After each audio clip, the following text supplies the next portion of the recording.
শুক্রবারের পর শনিবারও জল থই থই বারুইপুর। অবিশ্রান্ত বৃষ্টির জেরে শনিবার সকাল থেকে পথচারীরা পড়েছে সমস্যায়। বারুইপুর পৌরসভার একাধিক ওয়ার্ড জলমগ্ন। শুক্রবারও 1 হাঁটু পরিমাণ জল ছিল এই এলাকায়। তবে রাত্রি থেকে শুরু হয়েছে অবিশ্রান্ত বৃষ্টি। আরও 24 ঘন্টা এমন বৃষ্টিপাত চলবে পূর্বাভাস আবহাওয়া দপ্তরের। এর ফলে বারুইপুরে 1 কোমর জলের নিচে চলে যেতে পারে এমনটাই অনুমান করছেন সেখানকার মানুষ।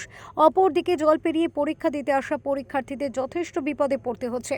জুতো প্যান্ট ভিজে অবস্থায় পরীক্ষা দিতে আসা ছাত্রছাত্রীরা অসুস্থ হয়ে পড়ছে এমনটাই অভিযোগ অভিভাবকদের। কখন কমবে রাস্তার জল সেদিকেই তাকিয়ে ছাত্রছাত্রীরা।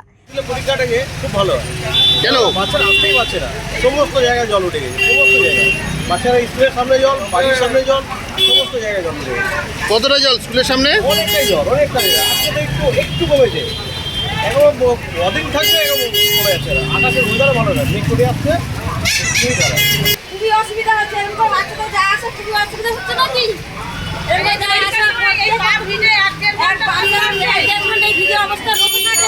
কি বলবেন? কি বলতে চাইবো বলুন? কি চাইছেন? পরিষ্কার করলে ভালো হয়, চলে যেতে পারে। রাস্তাঘাটে এই অবস্থা কি করে ওই কি পরীক্ষা ছিল? পরীক্ষা ছিল, কতটা অসুবিধা হচ্ছে?